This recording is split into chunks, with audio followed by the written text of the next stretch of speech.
ಬೆಂಗಳೂರು ಬಳಿಕ ಮೈಸೂರಲ್ಲೂ ಬಾಂಗ್ಲಾ ಅಕ್ರಮ ವಲಸಿಗರು. ಮೈಸೂರು ರೈಲು ನಿಲ್ದಾಣದಲ್ಲಿ 40ಕ್ಕೂ ಹೆಚ್ಚು ಬಾಂಗ್ಲಾ ವಲಸಿಗರು ಲಾಕ್ ಆಗಿದ್ದಾರೆ. ಬಾಂಗ್ಲಾ ವಲಸಿಗರನ್ನ ಹಿಂದೂ ಜಾಗರಣ ವೇದಿಕೆ ಹಿಡಿದಿದೆ. ಅವರ ಎಕ್ಸ್‌ಪ್ರೆಸ್ ರೈಲಿನ ಮೂಲಕ ಬಂದಿರುವಂತಹ ಬಾಂಗ್ಲಾ ವಲಸಿಗರ ಐಡಿ ಕಾರ್ಡ್ ಅನ್ನ ಹಿಂದೂ ಕಾರ್ಯಕರ್ತರು ತಪಾಸಣೆ ಮಾಡಿದ್ದಾರೆ. ಅವರ ಐಡಿ ಕಾರ್ಡ್ ಅನ್ನ ಚೆಕ್ ಮಾಡಿದ್ದಾರೆ. ಎಲ್ಲಿಂದ ಬಂದಿರೋದು, ಎಲ್ಲಿ ಅವರು ಅಂತ ಮಾತಾಡಿಸಿದ್ದಾರೆ. ಬಹುತೇಕ ಐಡಿ ಕಾರ್ಡ್ಗಳು ನಕಲಿ ಅನ್ನೋದು ಕೂಡ ಮೇಲ್ನೋಟಕ್ಕೆ ಸಾಬೀತಾಗಿದೆ. ಪಶ್ಚಿಮ ಬಂಗಾಳದ ಐಡಿ ಕಾರ್ಡ್ ಅನ್ನ ಇಟ್ಕೊಂಡಿದ್ದಾರೆ ಈ ವಲಸಿಗರು, ಅಕ್ರಮ ವಲಸಿಗರು. ಚೆಕ್ ಮಾಡಿದ್ರೆ ಪಶ್ಚಿಮ ಬಂಗಾಳದ ಐಡಿ ಕಾರ್ಡ್ ಇದೆ ಇವರ ಹತ್ರ. ಆದ್ರೆ ಆ ಐಡಿ ಕಾರ್ಡ್ಗಳು ಫೇಕ್ ಅನ್ನೋದು ಮೇಲ್ನೋಟಕ್ಕೆ ಗೊತ್ತಾಗ್ತಾ ಇದೆ. ತಪಾಸಣೆ ವೇಳೆ ಒಬ್ಬೊಬ್ರು ಒಂದೊಂದು ಕಾರಣ ಹೇಳ್ತಾ ಇದ್ದಾರೆ. ಎಲ್ಲಿಂದ ಬಂದಿದ್ದೀರಾ, ಯಾಕೆ ಬಂದಿದ್ದೀರಾ, ಏನು ಎತ್ತ ಅಂತ ಪ್ರಶ್ನೆ ಮಾಡಿದಾಗ ಒಬ್ಬೊಬ್ರು ಒಂದೊಂದು ರೀಸನ್ ಹೇಳ್ತಿದ್ದಾರೆ. ಎಲ್ಲ ವಲಸಿಗರನ್ನು ರೈಲ್ವೆ ಪೊಲೀಸರು ಖುದ್ದು ವಿಚಾರಣೆ ಮಾಡಿದ್ದಾರೆ. ಬಂಗಾಳದಲ್ಲಿ ಬಾಂಗ್ಲಾ ಅಕ್ರಮ ನಿವಾಸಿಗಳಿಗೆ ಗೇಟ್ ಪಾಸ್. ಬಂಗಾಳದಿಂದ ಮೈಸೂರು ಭಾಗಕ್ಕೆ ಈ ವಲಸಿಗರು ಹರಿದುಬರುತ್ತಿದ್ದಾರೆ. ಅಕ್ರಮ ವಲಸಿಗರು ಲಗ್ಗೆ ಇಡ್ತಾ ಇದ್ದಾರೆ. ಮೈಸೂರು ಪೊಲೀಸರು ಅಲರ್ಟ್ ಆಗಿದ್ದಾರೆ. ಐಡಿ ಕಾರ್ಡ್ಗಳನ್ನ ಚೆಕ್ ಮಾಡಿದ್ರು, ಪ್ರತಿಯೊಬ್ಬರನ್ನು ವಿಚಾರಣೆಗೊಳಪಡಿಸಿದ್ರು.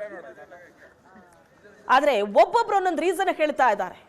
ಮೇಲ್ನೋಟಕ್ಕೆ ಐಡಿ ಕಾರ್ಡ್ ಕೂಡ ನಕಲಿ ಅಂತಲೇ ಗೊತ್ತಾಗ್ತಾ ಇದೆ.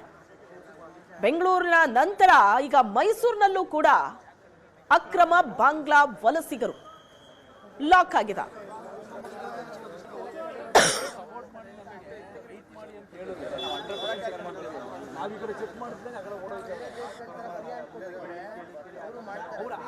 ಅಲ್ಲಿ ಚುನಾವಣೆ ಆದ ನಂತರದಲ್ಲಿ ಅವ್ರಿಗೆ ನೆಲೆ ಇಲ್ಲ. ಅಲ್ಲಿ ಅವರೆಲ್ಲರೂ ಸಹ ಬೇರೆ ಬೇರೆ ರಾಜ್ಯಗಳಿಗೆ ಹೋಗ್ತಾ ಇದ್ದಾರೆ. ಅದರಲ್ಲೂ ವಿಶೇಷವಾಗಿ ಮೈಸೂರು ನಗರಕ್ಕೆ ತುಂಬ ಬರ್ತಾ ಇದ್ದಾರೆ.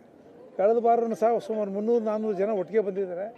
ನಾನು ರೈಲ್ವೆ ಪೊಲೀಸ್ ಅವ್ರು ಕೇಳಿದೆ, ಒಟ್ಟಿಗೆ ಟ್ರೈನ್ ಇಳಿದ ಪ್ರಕಾರ ಹೋದರೆ, ಅವ್ರ ಪ್ರಕಾರ ಹೋದರೆ 250-300 ಜನ ಇವತ್ತು ಒಟ್ಟಿಗೆ ನುಗ್ಗಿದ್ರಂತೆ. ಅವರು ನುಗ್ಗಿ ಚಿಲ್ಲಾಪಲ್ಲಿ ಓಡೋಗಿದ್ದಾರೆ. ಅದರಲ್ಲಿ ನಮ್ಮ ಕಾರ್ಯಕರ್ತರು ಒಂದಷ್ಟು ಜನನ ಯಾರು ಅವಾಯ್ಡ್ ಮಾಡಿದರು, ಅವಾಯ್ಡ್ ಮಾಡಿದವ್ರು ಮಾತ್ರ ಅವ್ರು ಸಿಗಾಕೊಂಡಿದ್ದಾರೆ. ಒಂದು 30-40 ಜನ ಇವತ್ತು ಸಿಗಾಕೊಂಡಿದ್ದಾರೆ, ಸ್ಟೇಷನ್ನಲ್ಲಿದ್ದಾರೆ. ನಾನು ಈಗಾಗಲೇ ಪೊಲೀಸ್ ಇನ್ಸ್ಪೆಕ್ಟರ್ ಆಗಿದ್ದ ರಘುವರು, ದೇವರಾಜ ಸ್ಟೇಷನ್ ರಘುವರು ಮತ್ತು ದಿವಾಕರ್ ಅವರಿಬ್ಬರಿಗೂ ಸಹ ನಾನು ಮಾತಾಡಿದೆ. ಅವರು ರೈಲ್ವೆ ಪೊಲೀಸವರು ನೋಡ್ತಾರೆ ಸರ್ ಇದನ್ನು ಅಂತಕ್ಕಂಥದ್ದು ಹೇಳ್ತಾ ಇದ್ದಾರೆ. ನಾನು ಹೇಳುವಂಥದ್ದು ಏನಂದರೆ, ಮೈಸೂರು ನಗರದಲ್ಲಿ ಪೊಲೀಸ್ ಆಯುಕ್ತರಾಗಿರ್ತಕ್ಕಂಥ ನಮ್ಮ ಮೇಡಮ್ ಅವ್ರು ಯಾರಿದ್ದಾರೆ, ಸೀಮಾ ಲಟ್ಕರ್ ಅವರು ಯಾರಿದ್ದಾರೆ, ಅವರು ಇದ್ರ ಬಗ್ಗೆ ಗಮನ ಹರಿಸ್ಬೇಕು. ರೈಲ್ವೆ ಪ್ರಿಮಿಸಸ್ ಆದಮೇಲೆ ಎಲ್ಲಿ ಬರ್ತಾರೆ ಅವರು? ಹೊರಗಡೆ ಬರ್ತಾರೆ. ಹೊರಗಡೆ ಬಂದಾಗ ಅವ್ರು ಎಲ್ಲೋಗಿ ಸೇರ್ತಾರೆ? ಅವ್ರು ಹೆಚ್ಚು ಹೋಗ್ತಾ ಇರ್ತಕ್ಕಂಥದ್ದು ಶಾಂತಿನಗರ, ಗೋಶಿಯಾನಗರಕ್ಕೆ. ಮತ್ತು ಅದಾದಮೇಲೆ ಕೊಡಗು ಕಡೆ ಹೋಗ್ತಾ ಇದ್ದಾರೆ. ಕೊಡಗಲ್ಲಿ ತುಂಬ ಶಾಂತಿಯುತವಾಗಿ ಜನ ಇದ್ದಾರೆ. ಇಲ್ಲಿಂದ ಬಂದು ಆ ತೋಟ ಕೆಲಸಕ್ಕೆ ಅಂತ ಸಾಮಾನ್ಯ ಜನರ ಹತ್ತಿರ ಹೋಗಿ ಅಲ್ಲಿ ಸೇರ್ಕೊಂಡ್ಬಿಟ್ರೆ ಅವ್ರನ್ನ ಕಂಡುಹಿಡಿಯೋಕ್ಕೂ ಆಗೋದಿಲ್ಲ.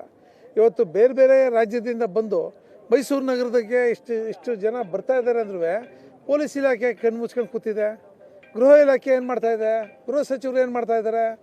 ಗೃಹ ಸಚಿವರು ಏನು ಮಾಡ್ತಾ ಇದ್ದಾರೆ? ಅವರನ್ನ ತಮ್ಮದಿರು ಬಂದವರಲ್ಲೇ ಅವ್ರನ್ನ ಹಿಡಿಬೇಕಲ್ವ? ಇಲ್ಲಿ ಬೇರೆ ಬೇರೆ ರಾಜ್ಯದಿಂದ ಬಂದಿರತಕ್ಕಂಥ ಬಾಂಗ್ಲಾದೇಶದಿಂದ ಬಂದಂಥ ಜನಗಳಿಗೆ ಇಲ್ಲಿ ಏನು ಅವ್ರಿಗೆ ವೆಲ್ಕಮ್ ಮಾಡೋಕ್ಕಾಗತ್ತಾ? ನಾವು ಮೈಸೂರು ಜನ ಅದನ್ನು ಕೂಡಲೇ ಅವರು ಗೃಹ ಸಚಿವರಿಗೆ ನಾವು ಒತ್ತಾಯ ಮಾಡ್ತೀನಿ.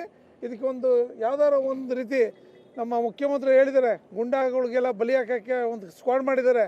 ಅದೇ ರೀತಿ ಬಾಂಗ್ಲಾದೇಶದವ್ರಿರ್ಬೋದು, ಬೇರೆ ಬೇರೆ ಯಾವುದೇ ದೇಶದವ್ರು ಬಂದರೆ ಅದನ್ನು ಹಿಡೀಲಿಕ್ಕೆ ಒಂದು ಸ್ಕ್ವಾಡ್ ಮಾಡಬೇಕು. ಕೂಡಲೇ ಒತ್ತಾಯ ಮಾಡ್ತೀನಿ. ಈ ಬಗ್ಗೆ ಹೆಚ್ಚಿನ ಡೀಟೇಲ್ಸ್ ಅನ್ನ ಕೊಡ್ತಾರೆ ನಮ್ಮ ಪ್ರತಿನಿಧಿ ಮಧುಸೂದನ್ ಸಂಪರ್ಕದಲ್ಲಿದ್ದಾರೆ. ಮಧುಸೂದನ್, ಈಗ ಮೈಸೂರಿನಲ್ಲೂ ಕೂಡ ಬಾಂಗ್ಲಾ ಅಕ್ರಮ ವಲಸಿಗರು ಬಂದ್ರ ಅಂತ ಐಡಿ ಕಾರ್ಡ್ ಎಲ್ಲ ಚೆಕ್ ಮಾಡಿದಾಗ ಮೇಲ್ನೋಟಕ್ಕೆ ಫೇಕ್ ಅಂತಲೇ ಗೊತ್ತಾಗ್ತಾ ಇದೆ. ಒಬ್ಬೊಬ್ರು ಒಂದೊಂದು ರೀಸನ್ ಹೇಳ್ತಾ ಇದ್ದಾರೆ. ಸೊ ಏನ್ ಮಾಡ್ತಿದ್ದಾರೆ ಪೊಲೀಸರು? ಈಗ ಎಲ್ಲ ಬಿಟ್ಟು ಕಳಿಸಿದಾರಾ ಅಥವಾ ಮತ್ತಷ್ಟು ಡೀಟೇಲ್ಸ್ ತಗೋತಿದಾರಾ?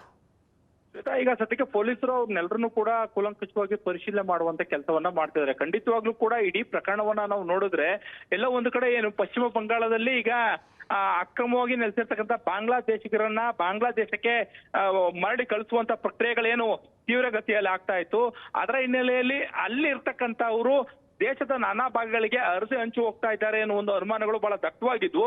ಅವು ಮತ್ತೊಮ್ಮೆ ಸಾಬೀತಾದಂತೆ ಕಂಡು ಬರುತ್ತೆ. ವಾರಕ್ಕೆ ಒಂದು ಬಾರಿ ಏನು ಕೋಲ್ಕತ್ತಾದಿಂದ ಬರ್ತಕ್ಕಂತಹ ಔರಾ ಎಕ್ಸ್ಪ್ರೆಸ್ ಏನಿದೆ, ಆ ಒಂದು ಎಕ್ಸ್ಪ್ರೆಸ್ ನಲ್ಲಿ ಈ ರೀತಿಯಾಗಿ ಹೆಚ್ಚು ಜನರು ಬರ್ತಾರೆ ಅನ್ನುವಂತ ಒಂದು ಆರೋಪಗಳು ಆಗಾಗ್ಗೆ ಕೇಳಿ ಬರ್ತಾ ಇದ್ವು. ಕಾರಣ ಇಷ್ಟೇ, ಯಾಕಂತ ಹೇಳಿದ್ರೆ ಅದು ಪ್ರತಿ ವಾರವೂ ಕೂಡ ಬಂದಂತ ಸಂದರ್ಭದಲ್ಲಿ ಮಧ್ಯರಾತ್ರಿ 2 ಗಂಟೆ ಅಥವಾ 3 ಗಂಟೆಗೆ ಬರ್ತಾ ಇತ್ತು. ಆಗ ಹೆಚ್ಚು ಜನ ಯಾರು ಕೂಡ ಚೆಕ್ ಮಾಡ್ತಿರ್ಲಿಲ್ಲ. ಆದ್ರೆ ಇದು ಇವತ್ತು 3 ಗಂಟೆಗಳ ತಡವಾಗಿ ಬಂದ ಕಾರಣದಿಂದ ಬೆಂಗಳೂರಿನಿಂದ ಬರ್ತಾ ಇರ್ತಕ್ಕಂಥ ಪ್ರಯಾಣಿಕರಿಗೆ ಇವ್ರ ಮೇಲೆ ಡೌಟ್ ಬಂದಿದೆ. ಅಂದ್ರೆ ಹೆಚ್ಚಿನ ಸಂಖ್ಯೆಯಲ್ಲಿ ಈ ರೀತಿಯಾಗಿ ಲಗೇಜ್ ತೆಗೆದುಕೊಂಡು ಹೋಗ್ತಾ ಇರ್ತಕ್ಕಂಥವ್ರು ಎಲ್ಲಿ ಅಂತೇಳಿ ವಿಚಾರಣೆಯನ್ನ ಮಾಡಿದ್ದಾರೆ. ಆ ಸಂದರ್ಭದಲ್ಲಿ ಯಾರು ಕೂಡ ಸರಿಯಾದ ಉತ್ತರವನ್ನ ಕೊಟ್ಟಿರ್ಲಿಲ್ಲ. ಅವರು ಮೈಸೂರು ರೈಲ್ವೆ ನಿಲ್ದಾಣದಲ್ಲಿ ಇಳಿದ ತಕ್ಷಣವೇ ಕೂಡ ಅವರೆಲ್ಲರನ್ನು ಕೂಡ ಹಿಡಿಯುವಂತ ಕೆಲಸವನ್ನ ಮಾಡಿದ್ರು. ಆ ಸಂದರ್ಭದಲ್ಲಿ ಸಾಕಷ್ಟು ಜನ ಚೆಲ್ಲಾಪಿಲ್ಲಿಯಾಗಿ ಓಡಿರ್ತಕ್ಕಂಥದ್ದು. ಮೈಸೂರು ನಗರ ಇತರ ಸ್ಥಳಗಳಿಗೆ ಓಡೋದಂತವ್ರನ್ನ ಒಂದಷ್ಟು ಜನರನ್ನ ಸದ್ಯಕ್ಕೆ ಹಿಡಿಯುವಂತ ಕೆಲಸ ಆಗಿರ್ತಕ್ಕಂಥದ್ದು. ಹಿಡಿದ ನಂತರದಲ್ಲಿ ಅವರ ID ಕಾರ್ಡ್ ಅನ್ನ, ಬಹಳ ಮುಖ್ಯವಾಗಿ ಅವರ ಆಧಾರ್ ಕಾರ್ಡ್ ಅನ್ನ ಚೆಕ್ ಮಾಡಿರ್ತಕ್ಕಂಥದ್ದು. ಆಧಾರ್ ಕಾರ್ಡ್ ಅಲ್ಲಿ ಇವರ ಒಂದು ನಕಲಿತನ ಗೊತ್ತಾಗ್ತಾ ಇರ್ತಕ್ಕಂಥದ್ದು. ಎಲ್ಲರಿಗೂ ಇರ್ತಕ್ಕಂಥದ್ದು 1/1999, 1/1/2000 ಇಸ್ವಿ, ಈ ರೀತಿಯಾಗಿ ಸಾಕಷ್ಟು ಜನರಿಗೆ ಒಂದೇ ದಿನದಲ್ಲಿ ಆಧಾರ್ ಕಾರ್ಡ್ ಸಿಕ್ಕಿರೋ ರೀತಿಯಲ್ಲಿ ಆಧಾರ್ ಕಾರ್ಡ್ಗಳು ಇರ್ತಕ್ಕಂಥದ್ದು. ಹಾಗಾಗಿಯೇ ಕೂಡ ಅವರ ಇದರಲ್ಲಿ ಅಕ್ರಮವಾಗಿ ಬಾಂಗ್ಲಾ ವಲಸಿಗರು ಬಂದಿದ್ದಾರೆ ಅನ್ನೋದು ಬಹಳ ದಟ್ಟವಾಗಿ ಗೊತ್ತಾಗಿರ್ತಕ್ಕಂಥದ್ದು. ತಕ್ಷಣವೇ ಕೂಡ ರೈಲ್ವೆ ಪೊಲೀಸರನ್ನ ಕರೆತಂದು ಅವ್ರ ವಶಕ್ಕೆ ಕೊಡುವಂತ ಕೆಲಸವನ್ನ ಮಾಡಲಾಗಿದೆ. ಈಗ ಹಿಡಿದಿರ್ತಕ್ಕಂಥ ಹಿಂದೂ ಕಾರ್ಯಕರ್ತರು ಮತ್ತು ನಾಗರಿಕರೇನಿದ್ದಾರೆ ಅವರ ಒತ್ತಾಯ ಇರ್ತಕ್ಕಂಥದ್ದಿಷ್ಟೇ, ಇವರ ಒಂದು ಜನ್ಮ ದಿನಾಂಕಕ್ಕೆ ಸಂಬಂಧಪಟ್ಟಂತ ಬರ್ತ್ ಸರ್ಟಿಫಿಕೇಟ್ ಗಳನ್ನ ಚೆಕ್ ಮಾಡಬೇಕು. ಚೆಕ್ ಮಾಡಿ ನಂತರದಲ್ಲಿ ಇವ್ರನ್ನ ಒಳಗಡೆಗೆ ಬಿಟ್ಕೊಳ್ಬೇಕು ಅಂತೇಳಿ.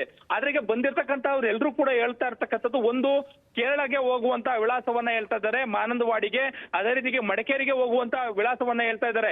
ಇಲ್ಲಿ ಬಹಳ ದಟ್ಟವಾಗಿ ಕಾಡ್ತಾ ಇರ್ತಕ್ಕಂಥ ಅನುಮಾನ, ಅಲ್ಲಿರ್ತಕ್ಕಂಥ ಕಾಫಿ ಎಸ್ಟೇಟ್ ಗಳಿಗೆ ಕೆಲಸವನ್ನ ಮಾಡ್ಲಿಕ್ಕೆ ಈ ರೀತಿಯಾಗಿ ಅಕ್ರಮ ವಲಸಿಗರು ಬರ್ತಿದ್ದಾರೆ ಅಂತೇಳಿ ಸದ್ಯಕ್ಕೆ ಆರೋಪವನ್ನ ಮಾಡ್ತಾ ಇದ್ದಾರೆ.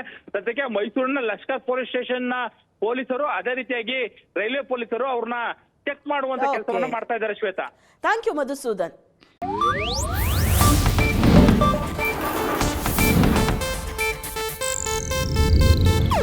ಇದು ಏಷ್ಯಾನೆಟ್ ನ್ಯೂಸ್ ನೆಟ್ವರ್ಕ್ ಪ್ರಸ್ತುತಿ.